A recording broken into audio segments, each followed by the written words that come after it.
এই যে বিশাল বিশাল বিশ্ববিদ্যালয়গুলো এই ইখতিয়ার উদ্দিন বখতিয়ার খিলজি ধ্বংস করলো, না তার আগে শশাঙ্ক এবং সেনেরা এটা ধ্বংস করে দিল? ভারতবর্ষ মঙ্গলের বার্তা দিয়েছে, ভারতবর্ষ সাম্যের বার্তা দিয়েছে, ভারতবর্ষ ন্যায়ের বার্তা দিয়েছে, ভারতবর্ষ বসুধৈব কুটুম্বকমের বার্তা দিয়েছে।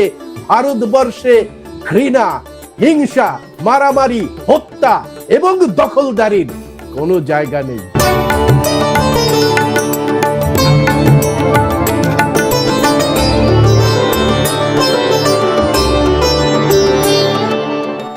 আপনারা দেখছেন ভয়েস অফ বহুজন, আমি শরদিন্দু বিশ্বাস। সামাজিক যে বিবর্তন হচ্ছে, সেই বিবর্তনের একটা ধাপে এসে শিক্ষা ব্যবস্থা গড়ে ওঠে এই ভূখণ্ডে। এই ভূখণ্ডের প্রাচীনতম নাম গন্ডোয়ানা, গন্ডদেশ।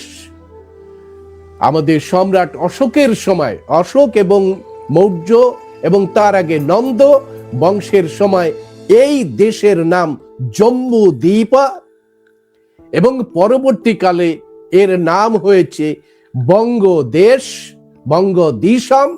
এখন আমরা যে অঞ্চলে বাস করি সেটা বঙ্গ, অর্থাৎ এই বঙ্গ পাল আমলের বঙ্গ নয়। পাল আমলের বঙ্গ সুদূর একেবারে আফগানিস্তান পর্যন্ত বিস্তৃত ছিল। এই সমস্ত বিষয়গুলো ভাষা, লিপি এবং সংস্কৃতির মধ্যে লুকিয়ে আছে। আপনারা খেয়াল করে দেখবেন যে বাংলাতে সপ্তডিঙা মধুকরের গল্প আছে। এখন ভাবুন, সপ্তডিঙা মধুকর নিয়ে মানে ভ্রমণ করতে বেড়াতো না তো বাঙালিরা, ভ্রমণ বিলাসী ছিল। ওই রকম ভয়ঙ্কর রকমের সমুদ্র ঝড়, সাইক্লোন ভেঙে আরো দূর দূর দেশে চলে যেত। সেটা কি শুধু বিলাসের জন্যে? সেখানে যেত আমাদের এই যে বঙ্গ থেকে নানা ধরনের পণ্যদ্রব্য, এবং সেই ইতিহাসে আমরা যেটা পাই যে সেই বঙ্গ জাতির সাথে যে বণিকেরা ছিল, সেই বণিকেরা তাদের ব্যবসা বাণিজ্য এবং অফিস চালানোর জন্য সিল ব্যবহার করতেন।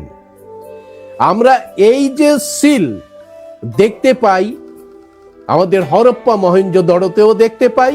ধলাভিরা, কালীবাঙ্গান, লোথাল খনন করে যে সমস্ত প্রত্নতাত্ত্বিক নিদর্শনগুলো পাওয়া গেছে, তার মধ্যে পাওয়া গেছে লিপি এবং সিল। সিল মানে হচ্ছে যে বণিকেরা সেখানে বাণিজ্য করত, তাদের সিল। অর্থাৎ এটা কেবল মাত্র একটা ইটের টুকরো নয় কিংবা পাথরের টুকরো নয়, এটা একেবারে সম্পূর্ণভাবে একটা সুসভ্য জাতির ভাষা, লিপি এবং তার লিখন শৈলীর প্রমাণ। স্বাভাবিক কারণে হরপ্পা মহেঞ্জোদড়ো থেকে আমাদের এই বঙ্গ সিভিলাইজেশনে যে সমস্ত লিপিগুলো ব্যবহার করা হয়েছে, ভাষাগুলো ব্যবহার করা হয়েছে, সেই ভাষা প্রথমে পালি ভাষা, তারপরে হচ্ছে জনপুঞ্জের যে স্থানীয় ভাষা, এবং অধিকাংশ লিপি হচ্ছে ধম্ম লিপি, কোথাও খরষ্টি লিপি। আবার যদি পশ্চিম দিকে যাই, সেই পশ্চিম দিকে সিন্ধি লিপিতেও লেখা হয়েছে আমাদের এই ইতিহাসের কথা। এই সমস্ত ঘটনাগুলো ঘটে গেছে এদেশে ওই যে মেষপালক যাযাবরেরা পায়ে হেঁটে খাইবার বোলান গিরিপথে দিয়ে ঢুকে, এখানে ঢোকার বহুকাল আগে এই সভ্যতা গড়ে তুলেছে আমাদের মানুষেরা। প্রমাণ আপনারা পেয়ে যাবেন ভিনসেন্ট স্মিথের যে অট্টবিংশতি বুদ্ধা শ্লোক তিনি উদ্ধার করেছেন লঙ্কা দ্বীপ থেকে। অট্টবিংশতি বুদ্ধাতে 28 জন বুদ্ধের নাম পাওয়া গেছে, শুধুমাত্র গৌতম বুদ্ধ নয়।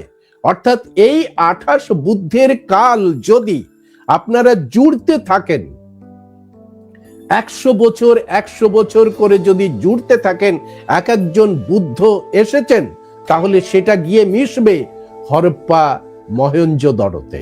সুতরাং হরপ্পা মহেঞ্জোদড়োতে যে লিপি এবং আমাদের যে ধম্ম লিপি, সেই লিপি পাশাপাশি যদি আপনারা মেলান, দেখবেন যে হরপ্পা লিপির বিবর্তনের পথ ধরেই ধম্ম লিপি এবং খরষ্টি লিপি তৈরি হয়েছে, এবং এই লিপির সঙ্গে বঙ্গ লিপির মিল রয়েছে। এবং আমাদের যে সাঁওতাল আদিবাসীরা এখন অলচিকি লিপি বলছে, সেটা একেবারেই হুবহু হরপ্পা মহেঞ্জোদড়োর লিপির মতো। সুতরাং এই যে বঙ্গ জাতির কথা বললাম, তারা এক সময় বঙ্গা জাতি। সেই বঙ্গা জাতি হচ্ছে আমাদের সাঁওতালরা এখনো ধরে রেখেছে সেই জায়গাগুলো। স্বাভাবিক কারণেই আপনারা বুঝতে পারছেন যে সম্রাট অশোক এবং আমাদের যে বুদ্ধিস্ট সম্রাটেরা, এমনকি হর্ষবর্ধন, তারা যে নির্মাণগুলো করেছেন, সেই নির্মাণগুলো একেবারে এখন ধ্বংসস্তূপে পরিণত হয়ে দেখতে পাবেন আপনারা, ধ্বংস খণ্ডহর হয়ে পড়ে আছে। কারা করল এই কুড়ুলের আঘাত, এই গাইতির আঘাত? কারা করলো? কারা ছেনি হাতুড়ি ঠুকে ওই যে পুরীর মন্দিরটাকে দখল করে নিল, সূর্য মন্দিরটাকে দখল করে নিল, দক্ষিণের যে সমস্ত বিখ্যাত বিখ্যাত বিহারগুলো, সেই বিহারগুলো কারা দখল করে নিল? এবং সেই দখলদারি হানাদাররা কারা? সেটা নিয়েই আজকে আলোচনা করব। এত বড় যে বুদ্ধ বিরাসত সভ্যতা, সেই সভ্যতার উপরে প্রথম আঘাত হানে শশাঙ্ক। এই বাংলা থেকে শুরু হয় এই আক্রমণ। শশাঙ্ক ছিল গুপ্তদের একজন সামন্ত রাজা।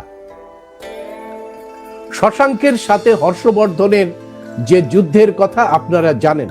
এই শশাঙ্কের মধ্যে দিয়ে প্রথমে আবিষ্কার করলো শিব কাল্ট। শিব কাল্ট আর কিছু নয়, গৌতম বুদ্ধের যে নীতিগুলো, সেই নীতিগুলোকে কাউন্টার করাই হচ্ছে শিব কাল্টের অর্থ। একদিকে চলেছে বুদ্ধ বিরাসতের ধ্বংস, আর একদিকে চলছে সাংস্কৃতিক ধ্বংস এবং ভাষা সাহিত্যের ধ্বংস ক্রিয়াটা। শুরু হয়ে গেল কার মধ্যে দিয়ে? শুরু হয়ে গেল রাজাদের মধ্যে দিয়ে, শুরু হয়ে গেল লিটারেচারের মধ্যে দিয়ে। এই প্রথম আঘাত আনলেন শশাঙ্ক। শশাঙ্ক এই আঘাতটা শুরু করলেন সপ্তম শতকে। দ্বিতীয় আঘাত হর্ষবর্ধনকে গুপ্ত হত্যা করে মগধটা দখল করে নেয়। দখল করে ওই মগধ বা কনৌজ, সেই কনৌজ হয়ে যায় এই যে বর্তমানে বিভিন্ন রাজ্যে যে ব্রাহ্মণগুলো দেখতে পাচ্ছেন, ওখান থেকে পাঁচজন করে ব্রাহ্মণকে বিভিন্ন প্রদেশে পাঠানো হয়। বঙ্গে এরকম 5 জন ব্রাহ্মণকে পাঠানো হয়েছে। সেটা আপনারা কুলীনকুল ও সর্বস্ব এবং যে আমাদের বঙ্কিমচন্দ্র চট্টোপাধ্যায়ের লেখা থেকে পেয়ে যাবেন, কাদের কাদের পাঠিয়েছে, কিভাবে পাঠিয়েছে এবং তাদের কোথায় কোথায় বসতি দেওয়া হয়েছে। তো শঙ্করাচার্য কুমারিল ভট্ট সম্পর্কে তিনি বলেছেন যে কাশ্মীর থেকে কন্যাকুমারিকা পর্যন্ত যেখানে যত বুদ্ধের ধ্বংসাবশেষ দেখবেন, সমস্ত ধ্বংসটাই করেছে এই শঙ্করাচার্য আর কুমারিল ভট্ট। এরা করেছে 8ম শতকে, এই কুকাজটা করেছে। তৃতীয় আঘাত আসে বল্লাল সেনের সময়, এটা 12শ শতকে। আপনারা জানেন বল্লাল সেন এই বাংলায় কৌলিন্য প্রথা চালু করে। এই কৌলিন্য প্রথা চারিদিকে ছড়িয়ে যায়। তো ভারত থেকে বাংলায় বামুনরা আসলে তাদের মাথা মুড়িয়ে, ঘোল ঢেলে, গাধার পিঠে চড়িয়ে তবে তাকে সমাজে গ্রহণ করতো, এই কথা লেখা আছে, ওদের সাহিত্যে লেখা আছে। সুতরাং এখানে কোনো ব্রাহ্মণ ছিল না।